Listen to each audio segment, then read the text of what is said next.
Greetings collectors and welcome to today's retro game review. It's that time of year again, Christmas.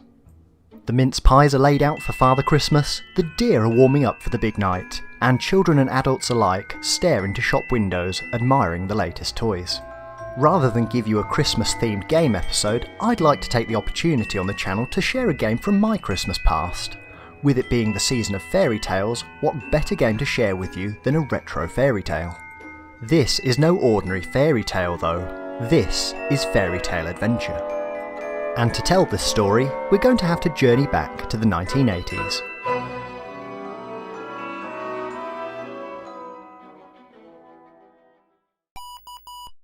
Back in the early 80s, home gaming systems were very much a reflection of the arcade. I think that this is best demonstrated by the Atari 2600. Games such as Pac-Man, Frogger and Asteroids were all focused on high scores and that quick fix of the arcade's action. Games were short and intense. When you think about arcade origins, this makes perfect sense. Few people wanted to stand around for hours on a single game that didn't deliver a dose of high action. The arcade owner wanted your coins and for you to have an entertaining experience. What worked well in the arcades often worked very well in the home console market. However, there was an opportunity now to create a new type of game, the adventure genre. A game where you typically set out on a longer, more epic quest, usually to slay a dragon or retrieve a lost treasure. By the mid-80s, the grand adventure genre was born. Depending on your system of choice, this was a genre of gaming that finally found its feet due to the rise in larger disk space and processing power. Now, when most gamers think grand adventure, I'm sure that most will think of games such as the Ultima series, Final Fantasy, Dungeons & Dragons, perhaps Phantasy Star, or even the original Zelda title. Typically, all of these have elements of modern RPG in them. However, when I was getting into the brave new world of questing, there was one game above all others that defined my understanding of the genre. That game was Faery Tale Adventure. Is it the best known game? Perhaps not. Is it the best in class? Many would say no. Let me show you why I've continued to cherish this one over the years though, show the critics what they've missed about the game, and perhaps even convince you to take a second look at this one for yourself.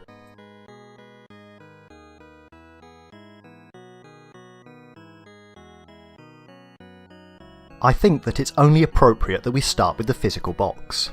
Firstly, I think we can all agree that the artwork in its high fantasy style just looks amazing.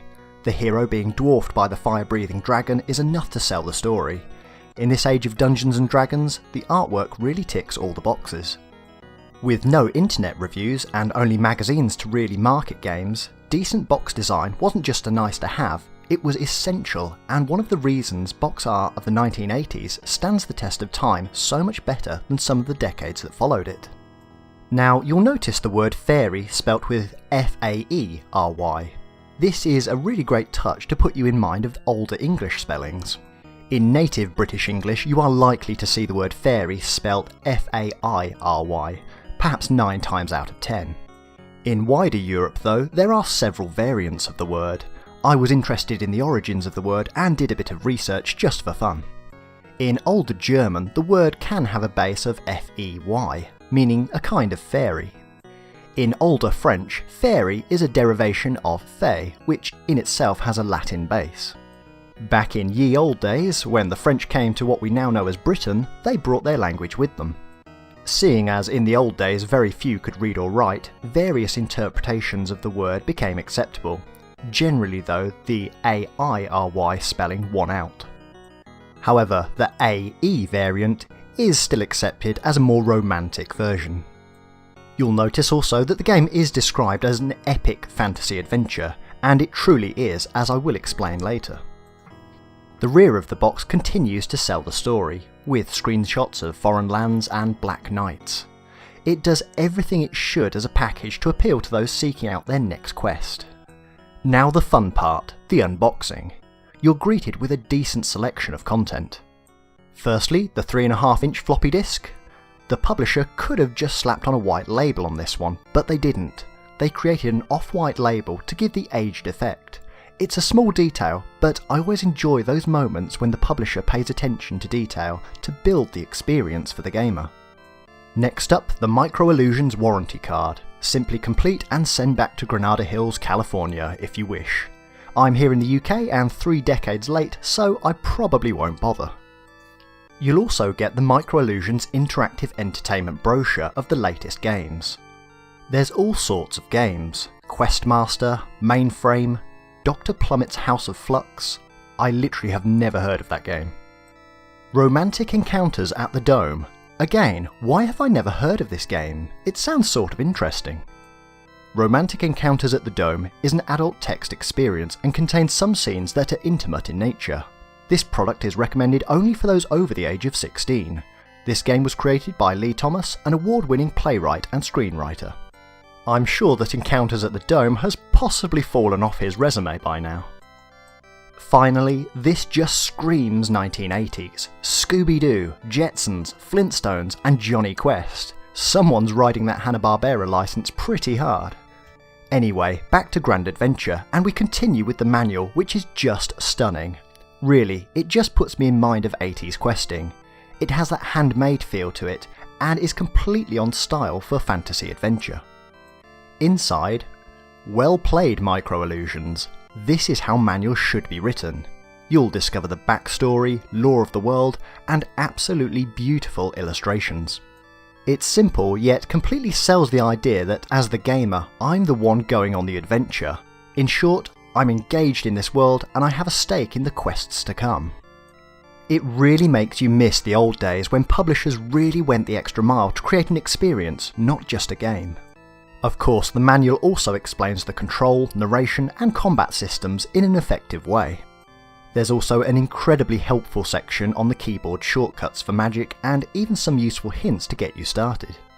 Don't be discouraged if you don't seem to be getting anywhere at first. The playing map is huge, 144 screens tall by 100 screens wide, and it will take you a long time to explore all of it. Wait, what? 144 by 100 screens, so 14,400 screens in total. Surely that can't be right. A standard unformatted Amiga disk is roughly 1.44 megabytes. That's 1,444,000 bytes, so that's 100 bytes per screen. More on this in a bit. Perhaps one last feature is the copy protection warning message. Yes, this disk is protected. Normally, the Micro Illusions policy is to put copy protection on games only, and not business or educational software. This is because games are the most heavily pirated programs, and because nobody's business or personal life is going to be seriously damaged by the inability to back up a game disk. We are sorry if this is an inconvenience, but unrestricted copying of programs is a big problem for us, and it is not financially feasible to release unprotected games at this time. Back in the 80s, it was actually quite common to back up your games, as floppy disks were not the most reliable medium. However, I just can't imagine this message happening today. Despite a few decent releases, Micro Illusions did face bankruptcy by 1991, although employee David Boyles was able to resurrect the company as Hollyware Entertainment, which published one of my all-time favourite games, Hoi. Hollyware had very few releases, however left a legacy that exists today as Hollyware Transmedia, led by creator and director Danny Boyles. The company now specialise in virtual reality and 360 experiences, and I was genuinely pleased to see that the creative spark is still very much alive here. As a final note on the going out of business topic, the back page reminds us that copyright violations can incur civil damages of up to $50,000 in addition to actual damages, plus criminal penalties of up to 1 year imprisonment and/or a $10,000 fine. 1980s video game protection does not mess around. The final piece of any epic fantasy game worth owning is the map. It's that moment that makes an adventure real. Look at all the places we're going to go. The Burning Wastes, the Plain of Grief, Grimwood, the Watchtower, Swan Isle, the Isle of Sorcery, and perhaps even Pixel Grove. Yes, the land of Holm looks very well worth spending some time in.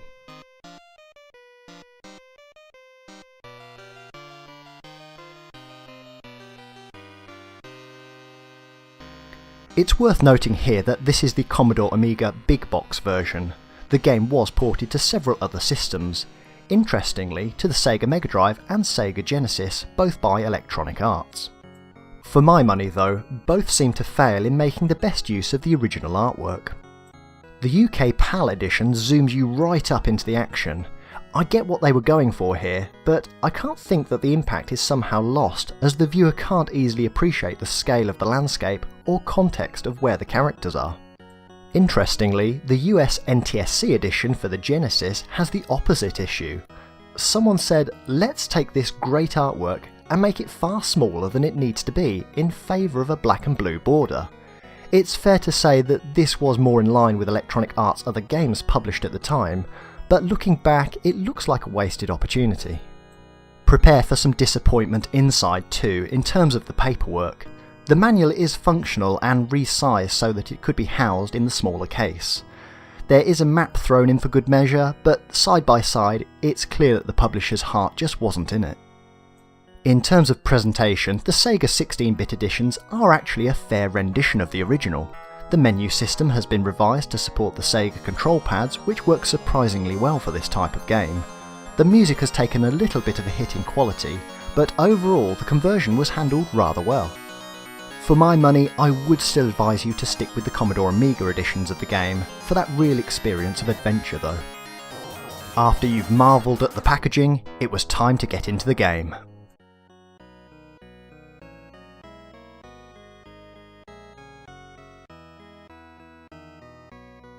As you booted up the game, a bow and arrow cursor was always a nice little touch, and then a wonderful introduction to the story. Essentially, three brothers, Julian, Philip and Kevin, must save their village of Tambury in the land of Holm by returning a protective talisman that has been stolen by an evil wizard. Expect to fight the undead, travel to far off lands and take on the dragon.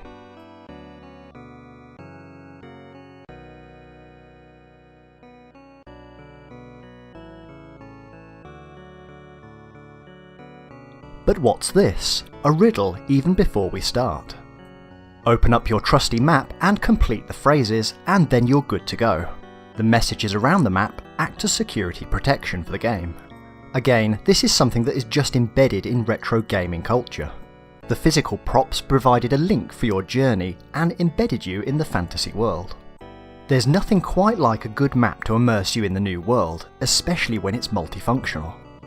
Think Skyrim. How that map unfurled. It was the same feeling for generations that came before. You'll start your adventure in the village of Tambury, and this is as close to a tutorial section as you'll get. Generally, it's at this point you'll enter the houses and search for any collectibles that might help you on your journey. You can control your brother via the joystick, but you'll also use the mouse to access the inventory system. Interestingly, you can also use the keyboard shortcut keys to execute magic and items. This makes Faery Tale Adventure somewhat of a rarity in the fact that you will have to use the joystick, mouse and keyboard in order to access all of the game's functions. It sounds like a bit of a mess when you explain it in this way, but the experience is surprisingly rewarding and doesn't feel awkward once you get into the flow of the game. Your reliance on using the mouse also diminishes over time as you remember the keyboard shortcuts. Expect to be able to take, use, look, listen and give. In addition, you can access several submenus including your items and magic. In true text adventure style, your game is narrated as you play, calling out the times of the day, conversations, and whether Julian is feeling hungry or sleepy. As stated in the manual, it is easy to become very overwhelmed when you first drop into this world. It's not particularly clear what you need to do, other than rescue the talisman. You can ask the innkeeper for advice, and also any other NPCs along the way. However, you're largely left to just get on with it. It's at this point perhaps that the critics write this game off. It's just open space. Where do I go? What's the objective? But that's exactly what engages me as a gamer. This game won't spoon feed you so much as a grain of sugar. This is your adventure and the fun is in the questing, the planning, and dare I say actually having to use a bit of brain power to progress.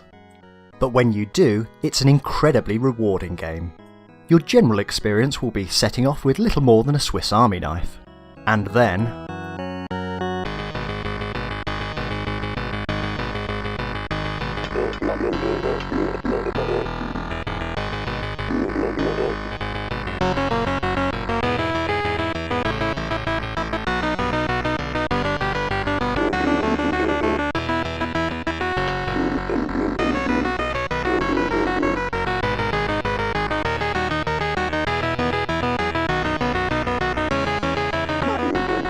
Oh my, when that music changes, my heart still skips a beat. Make no mistake, the wraiths and the skeletal horde will find you, and you'd better come prepared. Now, I know this sounds silly if you didn't experience it the first time around, but this really was quite a harrowing experience for a young gamer. You're outnumbered, outarmed, and you've barely left the village. It's a tough initiation into a wider world. You try to face them down, and yes, you're dead. So it's at this point you start again, having been woken up by the fairy.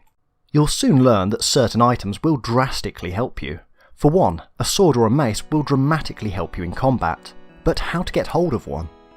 Well, when I was young, I found a bit of a glitch that allows you to happily fight through the gates of the graveyard whilst limiting damage from the bad guys.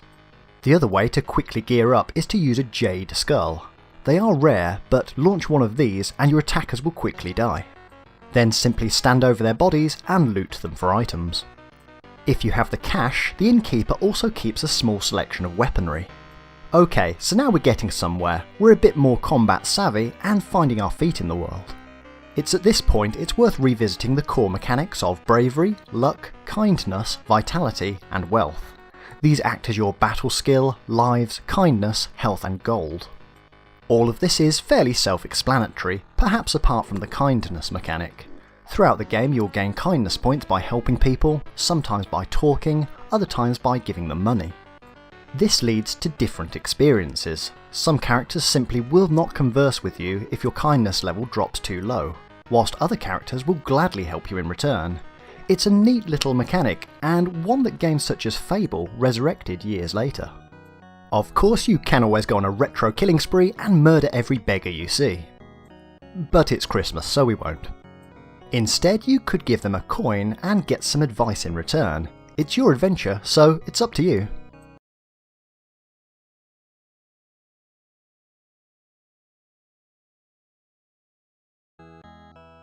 It's not long before you start picking up some clues as to how to best survive and progress in this world. After much raiding, you find keys of different colours to open different doors.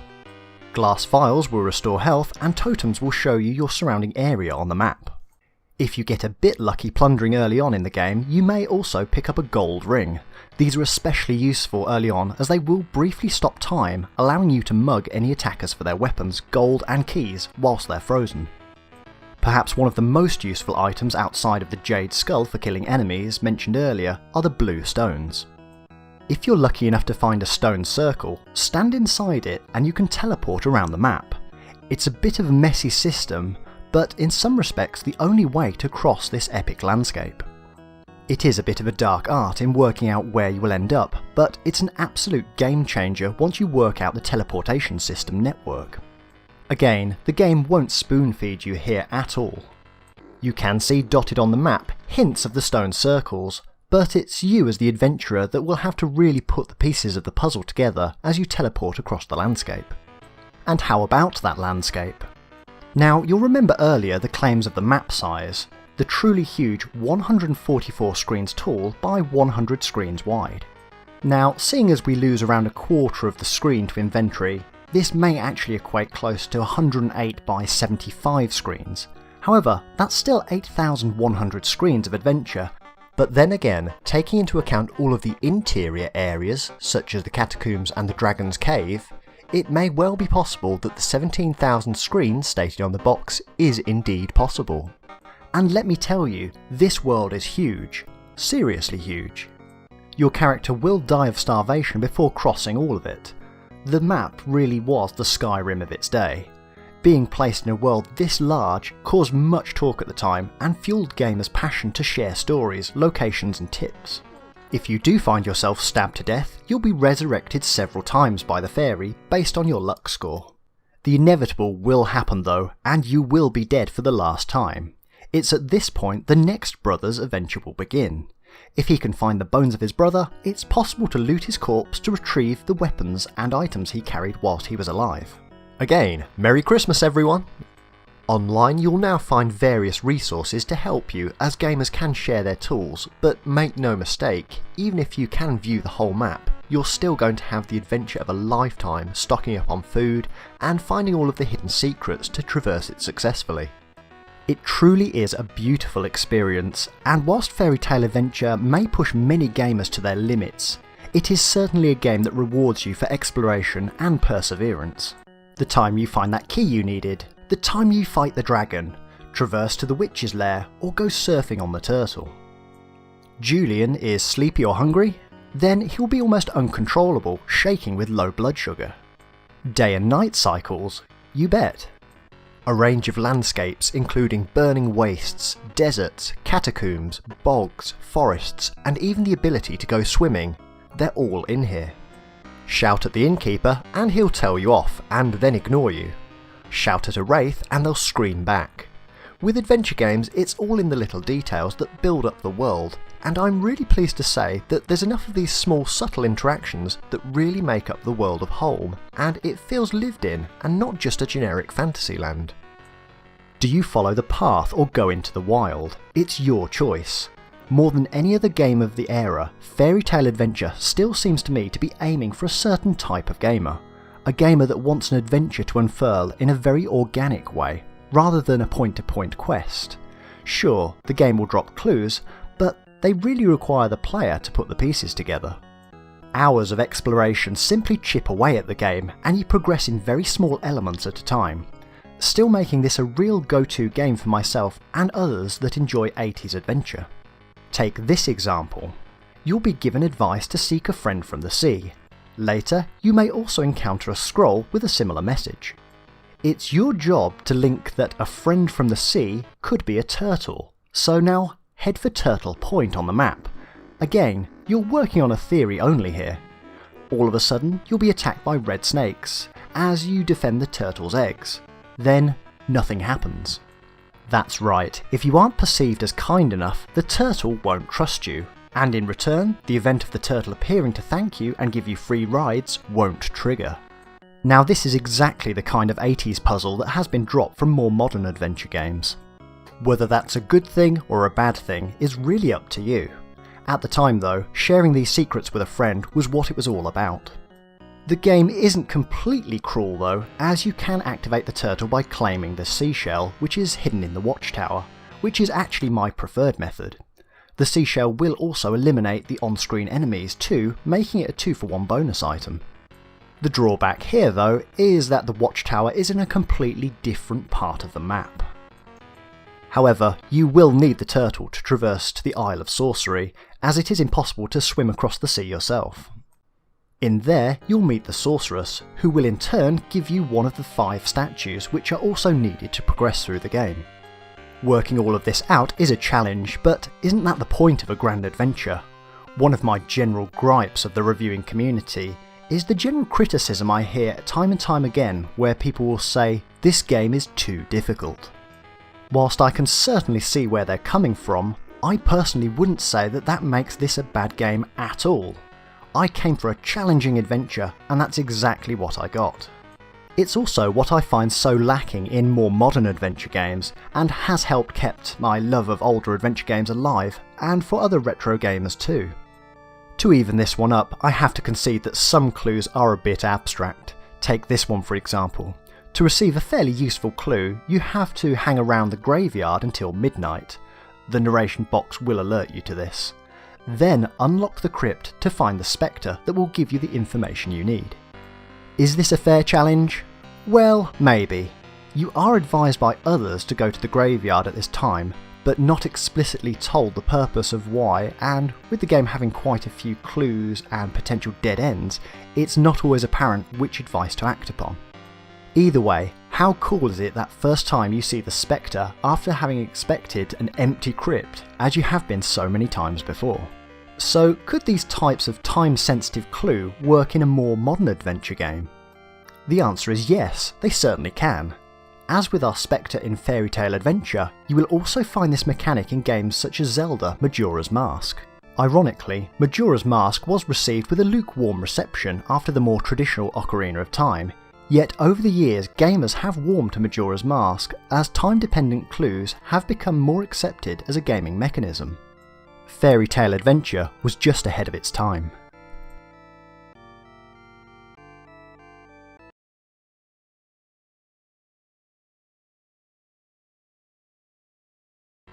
perhaps one of the most interesting elements of Faery Tale Adventure is its creator. That's right, the game came to be via a one-man band, David Joyner. In just 7 months, Joyner had created a fully realised world with graphics, sound and music in addition to the plot.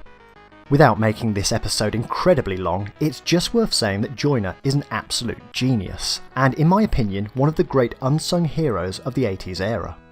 His knowledge across all elements of game making made him very special. Working under the handle Talon, he introduced us to beautiful worlds and updated techniques previously unused in adventure gaming. In particular, his implementation of superset tiles allowed the vast lands of Holm to become a reality. No disc swapping for the whole adventure was required. Superset tiles that contained various smaller tile sets were carefully shifted in and out of memory to create a seamless, no-loading experience. Quite a feat of programming design, considering the scope of the game and how they actually helped enable a combination of 2D tile set to be presented as a rich isometric landscape. This is also known as oblique perspective. It's at this point I'd also like to call out the stunning music of Faery Tale Adventure as a set of very distinctive, highly atmospheric tunes to immerse the gamer.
Joyner also created several specific developer tools around this time to aid in the construction of games, quite a gaming force of his time.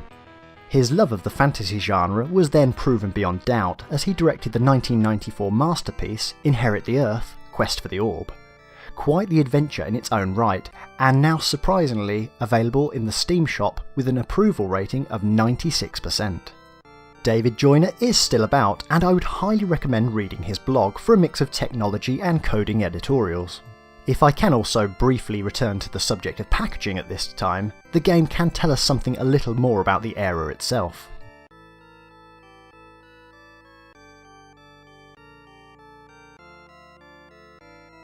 In addition to the Mega Drive and Genesis releases, I actually have 2 editions of Faery Tale Adventure for the Commodore Amiga, because, well, you know what collectors are like. My first edition was a little dog-eared, so I jumped at the chance to upgrade to a slightly fresher version. Anyway, the element I wanted to highlight here was the barcode section of the box. As you can see, one version has a barcode for swiping at the checkout, whilst the other is left blank. Today's retro question: why is this one left without a scannable barcode? I'll give you a few moments to ponder the answer.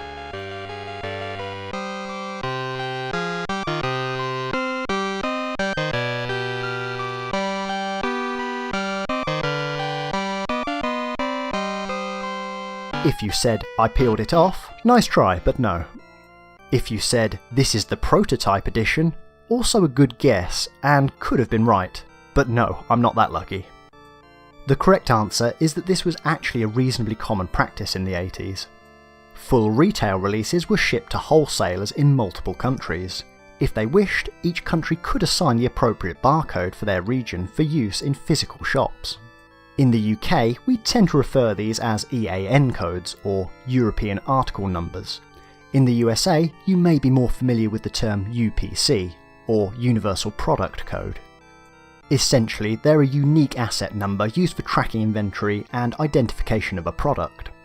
In this case, Micro Illusions were based out of California and distributed from there, a dead giveaway from the warranty card we saw earlier. I know that my edition without the barcode was from a mail order outlet. Back in the day, you would buy your monthly computing magazine and search out those vendor lists to see who stocked the game you were after. See here for example, a seller stocking a multitude of games and hardware. Simply use the phone number and arrange to buy them over the phone, stick a check in the post and you're good to go. Adventure is on its way. Life before the internet certainly was that little bit more magical than simply clicking add to basket and getting a box the next day. Personally, it's this nostalgia of the process that feeds my love of the 80s gaming scene. It's not just that we saw these games with fresh eyes, it's the culture of a bygone age. I could perhaps talk to you about Faery Tale Adventure for hours, as it's right up there as one of my favourite childhood games. It was perhaps my initiation into that ambiguous gaming world where high scores didn't really exist.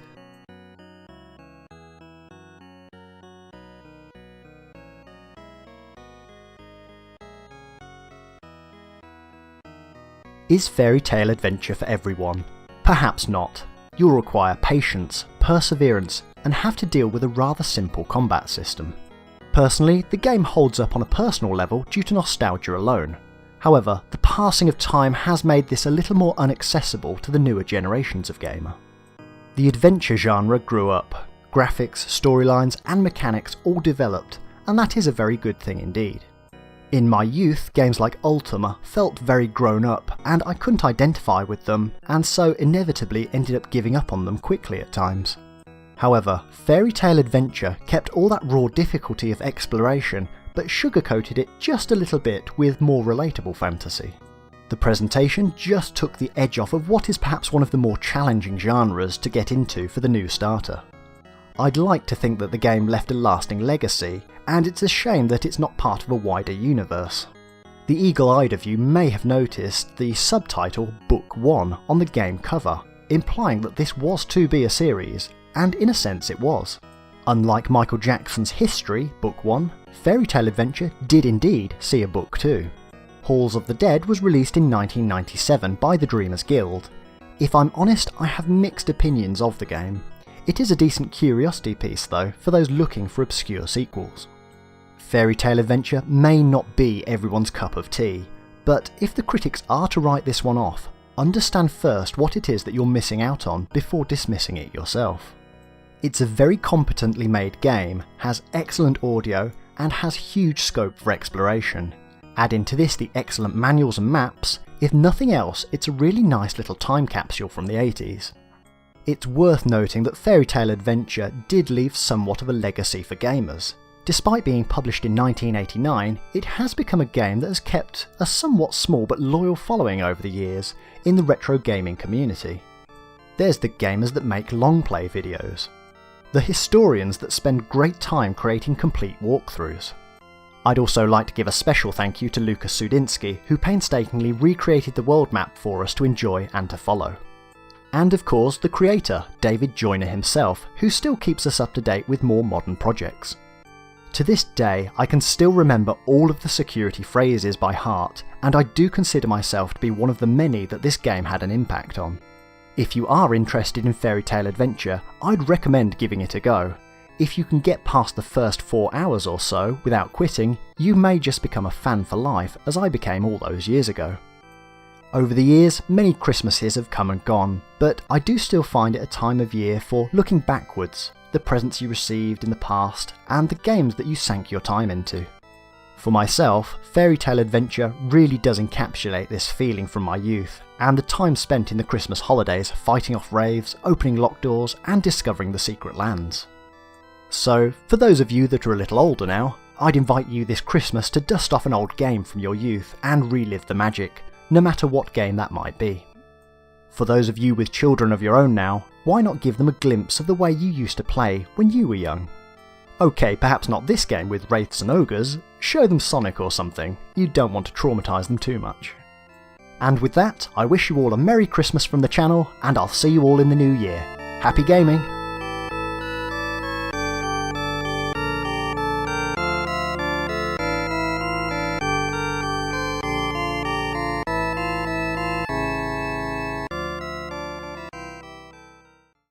Hello again, I hope you enjoyed today's show and thank you for the view. Remember, you can always comment, like, subscribe and find us on the social media sites below. Happy collecting!